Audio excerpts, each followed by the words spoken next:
You've acknowledged some of that there, Polina, but first for you, Sean, obviously you're now over a decade in with learning to live with this disease. And, as we've learned, there are lots of elements in terms of these triggers that you have to be alert for, which vary over time and vary across different patients. How have you managed to balance that high level of vigilance that it takes with actually still being able to live, work, have a really meaningful life in leisure, at work, and just in normal family life? I think the first thing, and this is sad, but it's true, but you kind of have to succumb to the new normal. You have to grieve. I mean, people who first diagnose, the fear hits them, right? And you have to grieve the old you, get over it, move on, succumb to the new you. Know that you have to pre-plan everything in your life, right? Be it going to the farmer's market, the grocery store, whatever. You have to have things in place. You have to have your emergency epinephrine pens. You have to have your plan. I have a binder that I built, and it's from the TMS website, and it's an emergency book. And I keep the binder in my car. I keep one in the house. I have a letter on the back of my front door. If anybody ever finds me and I have to call 911, there's a letter on the back door that explains how to treat me, and what medications we're allowed to have, what medications we're not allowed to have, because we're such a rare disease. They don't know how to treat you. And when they treat you with the wrong medications, it will send you into anaphylaxis. 100%. It's happened time and time again. You just, you can still do the things you want to do, but you're not going to be able to do it all in the same day, right? Like I have all these envisions of all these things I'm going to do, get accomplished in one day. I have like a list of 10 things and I'll get to two. I feel like, well, okay. It's better than nothing, right? So you just have to pre-plan and always be paying attention. When I travel, I honestly look at the emergency rooms in the hospitals around the area that I'm traveling so that I'm prepared, right? I mean, you have to advocate for yourself. Just know for the rest of your life, you're going to have to advocate for yourself. I will always introduce myself to every new doctor as I'm the first SM patient you're ever going to meet, explain my diagnosis, and tell them how to treat me. It's just part of who we are now. And are you still identifying triggers, or, how long does it take for you to establish what are triggers, or is that an ever evolving sort of sliding sliding scale? I'm learning through the years that I've been around and talked to the patients in my community. At first, I didn't put two and two together. Like, oh wow, I didn't realize that was part of the situation, right? So then I'm realizing what our triggers are. This is a weird one, but a lot of us have like smell triggers. And for me, certain people will walk into my office or my room, and I'll start clearing my throat, and then I'll start coughing, and I'll have these reactions. Everybody's different, but I will start paying attention more. Like, oh, we'll start feeling like irritated at work, and I'm like, what happened? Like, what is going on? Is it the stress? Is it the smells? Is it the temperature? Right? The constant hot, cold temperature changes. All these things are variable.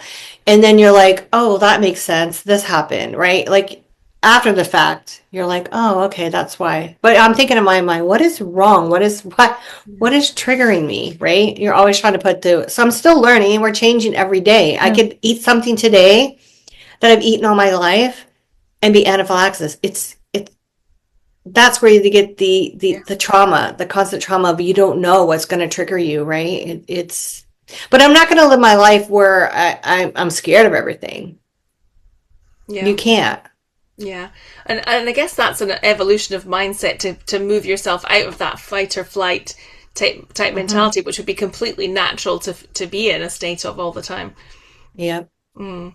And you That's mentioned kind of that, how I explained it. I'm sorry. yeah, That's not no, kind no, of how I explained it. It's like your body is in a constant fight or flight, and you don't know what's going to set it off, right? So then it, people don't understand to be in that fear in your mind, to know that something can make you anaphylactic. They don't they can't understand the life that you live of fear. You try to hide it because it's invisible, but it's there in the back of our heads. well, I think that it will really hit with people listening that, to hear that you have to have something on your door in the event of somebody coming across you and find, that's really stark to hear that. That's the level of planning you've had to go to, that you might be found unresponsive and someone needs to know your needs. That's a high level of vigilance required there, and pre-planning. And you I'm mentioned staying about, around for the long run. thank goodness, thank goodness. I'm gonna go out fighting. That is what we like to hear.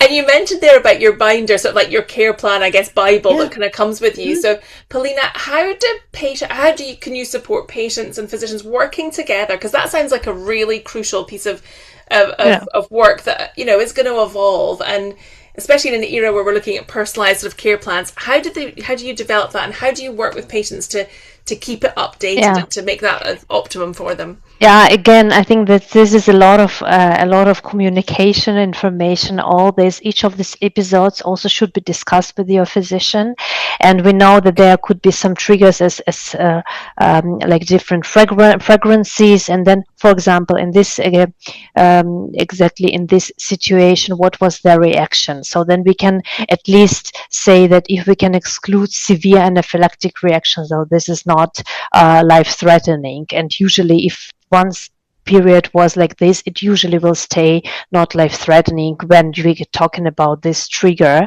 Also, we know that I think in every second patient we cannot identify the trigger. That's why even we usually say, I know it's difficult, yeah, but we try to say, yeah, try um, to have a normal life, I would say. Yeah, try to not even with the foods, avoiding some of the foods. We know that still our brain always tries to find their trigger, that something is there, because and that's because of this I had this severe anaphylaxis. So it's really to accept that I don't know is very difficult. So you continue trying, you continue finding.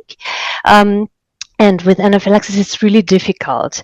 What we can know then in general, what we know that, for example, the changes in their temperature, so it can also what is also visually will the patient will be affected. They will have also they are becoming more red, or the face is becoming more red, or even their heartbeat is more noticeable. So try to really look at this, but you can not just exclude all of these triggers from your life. So you can try, but it's impossible to exclude this.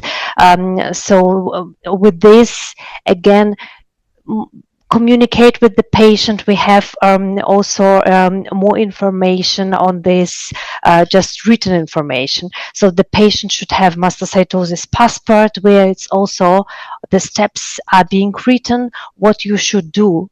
Also, every time the patient come to the physician, they need to be trained how to use adrenaline, how to use this EpiPen, because it's I would say maybe easy in theory for us. We have seen this 100 times, but if you never use this, what you are doing. So really the patient should also be very would be able to use this, and again to know what do you know what to take first, what second, what third.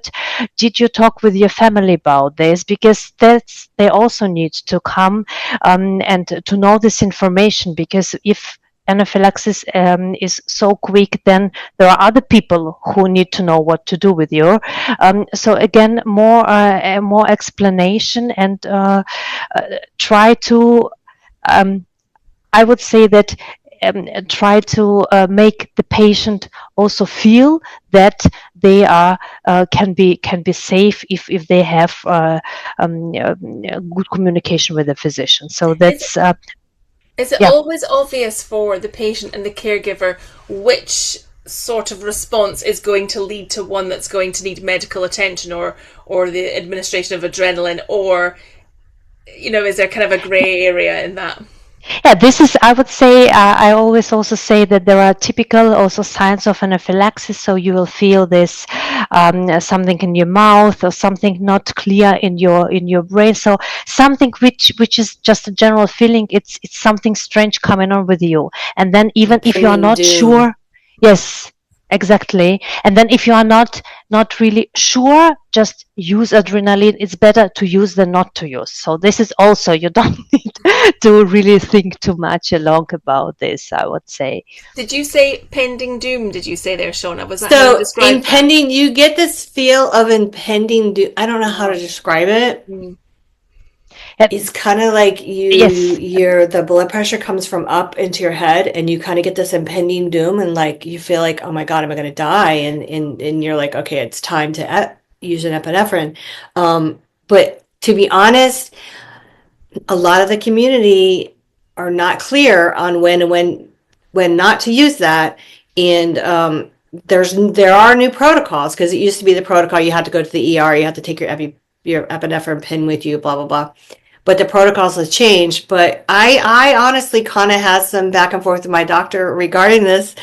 And one day he's like, Shauna, that's anaphylaxis. He's like, this is not Pulp Fiction. You need to use it. And I was like, Yeah. okay, fine. Yeah. And that's why I I think you don't know. need We also. try to control it. We think, oh, it's not really going to happen. He's like, just stop thinking about it. Yeah. And once you've done it the first time, it's not as scary. And there's lots of videos out there. I know TMS has a new updated one that tells about the new protocols, when and when not to do it, and when to, and if you use it and you have a reaction within X amount of time, because we are very highly susceptible to rebound anaphylaxis even after the first time. Sometimes we might have to use more than one. I have a friend who's Yeah. used several to stay alive. It's whatever you got to do to stay alive. So quite an isolating condition, I guess. And so how important, Shauna, is community, is sort of peer connection with others who actually really understand what life with this is like? Is that an important aspect to you in your coping mechanisms? Absolutely. I started, as soon as my diagnosis in 2022, I joined TMS Zoom groups. And I would go for months and months. I went and I would listen and make notes and figure out, oh, wow, these all things all make sense. And if you don't have community and people that you can talk to that believe you, and you don't have to explain things to, because they believe you, everything that you tell them, and because it's their normal too, right? Yeah. It's just such a relief to have a place where you can have an open dialogue and get help. Yeah. Others who've been there longer, right? I have a really good friend that, man, we call daily, and it's awesome. I've developed a lot of great friendships from this. It's amazing to hear. And you